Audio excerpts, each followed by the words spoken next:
मुझे भी इस चीज का पश्चाताप है कि मैं जब 8वीं के अंदर गांव में पढ़ता था तो मेरी भी इच्छा थी कि मैं बाड़मेर की किसान हॉस्टल के में पढ़ूंगा, क्योंकि किसान हॉस्टल के बारे में सुनते थे। कई हमारे गांव के बच्चे जो मेरे से सीनियर थे वो यहाँ पढ़ते थे। तो लेकिन मेरी परिवार की स्थितियां ऐसी थी कि मेरे को पढ़ाई के साथ साथ में मजदूरी भी करना था। तो यहाँ बाड़मेर के अंदर कोई इंडस्ट्री एरिया था नहीं, तो मैंने सोच किया बालोतरा, वह औद्योगिक एरिया था, तो वहाँ जिगर और ये कपड़ा रंगाई सफाई का काम करके साथ साथ में मैंने 12वीं की और 10वीं तब तक गाँव में ही कर ली थी। तो मेरा कहने का मतलब मेरा भी इस संस्थान से बहुत ज़्यादा लगाव था। और उसके बाद में कॉलेज में पढ़ने का भी बहुत सपना था कि अच्छे कॉलेज में एडमिशन होगा, पढ़ाई करेंगे, लेकिन उस समय की आवश्यकता थी कि कैसे न कैसे नौकरी लग जाए। तो 10वीं करते ही फौज की भर्ती के पीछे पड़ गए और धीरे धीरे 12वीं होते ही फौज की भी नौकरी लगी, साथ में पुलिस की भी लग गई।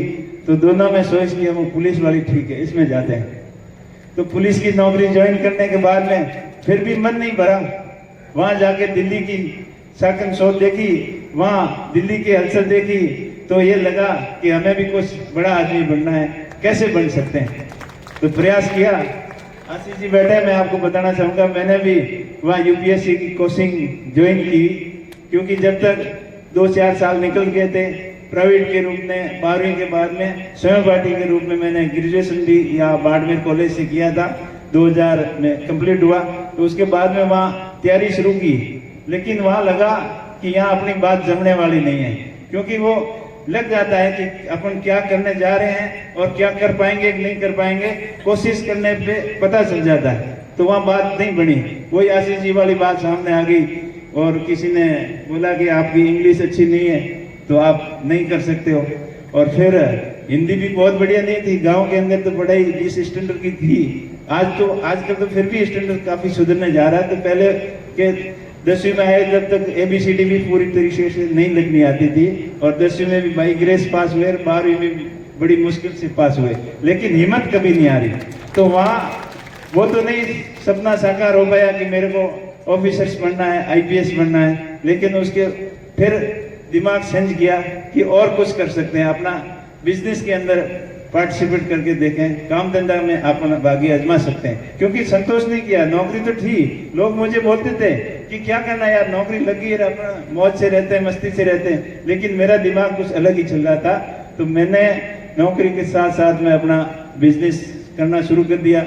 शुरुआत में बहुत काफी असफलताएं हुई, उतार चढ़ाव हुए, लेकिन मैंने हिम्मत नहीं हारी कि मैंने जो ठान लिया है वो करके दिखाना है। ये भाव हमेशा मन में रखे। बिजनेस में भी 1-2 जगह बहुत काफी मार पड़ी, फिर दोबारा रीस्टार्ट किया, फिर जाके अच्छा समय आया, अच्छा मौका लगा। और हर एक प्रत्येक आदमी के जीवन में एक गोल्डन चांस जरूर आते हैं, लेकिन उसको अपन कैसे भुला सकते हैं, अपना कैसे सकते हैं, वो अपने खुद के ऊपर डिपेंड करता है। तो मुझे भी अच्छी काम धंधे की लाइन हाथ लगी और फिर नौकरी से रिजाइन कर दिया।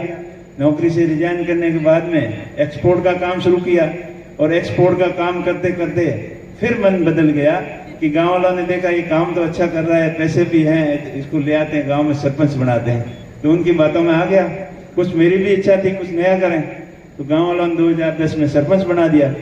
उसके बाद में फिर यहाँ भी मन नहीं लगा, सरपंच वाला काम देखा कि इधर जाना उधर जाना, ये करना वो करना। ये सुनाराम जी बैठे हैं कि किस तरीके से सरकारी दफ्तरों के चक्कर काटते हैं, काम होते हैं, क्या क्या पापड़ बेलने पड़ते हैं, उसमें भी मन नहीं लगा। फिर अपना दूसरे बिजनेस के अंदर ट्राई किया। ये आते आते 2017 तक, उसकी बाद की कहानी तो आपको सबको पता है, बताने की जरूरत नहीं है। मेरा कहने का मतलब है आप निरंतर प्रयास करोगे तब आप जिंदगी में सफल होगे, और कभी असफलता से हताश नहीं हुए। आप ट्राई करते हो, असफलता होती है तो आप उससे हताश होकर बैठ जाते हो, अब मेरे से नहीं होगा, मेरे से नहीं होगा, ये भाव कभी आप बच्चों मन के अंदर नहीं रखना। और जो लाइन नहीं हो सकती है तो उसके लिए दूसरी ट्राई कर सकते हो, लेकिन नकारात्मक भाव अभी अपने जीवन के अंदर आप कभी नहीं रखना, तो सफलता जरूर पाओगे। और मैं आप मुझे भी देखो, आशीष जी ने भी उदाहरण लिए और अभी प्रियंका जी, बहन प्रियंका जी ने भी बताया, तो असफलताओं से कभी हताश नहीं हुए। सफलता पाने के लिए निरंतर आप प्रयास रहोगे और सकारात्मक भाव के साथ में रहोगे, और अपना कॉन्फिडेंस दृढ़ होगा, इच्छा शक्ति मजबूत होगी तो आप आगे बढ़ पाओगे, नहीं तो नहीं। अब उसके साथ साथ में अपना कैरेक्टर भी अच्छा होना चाहिए, चाल चलन भी अच्छी होनी चाहिए, आचार विचार भी अच्छा होना चाहिए और लोगों से मेल मिलाव भी अच्छा होना चाहिए, तब जाके आप सब अपनी जिंदगी में आगे बढ़ सकते हो। आप सभी का बहुत बहुत आभार।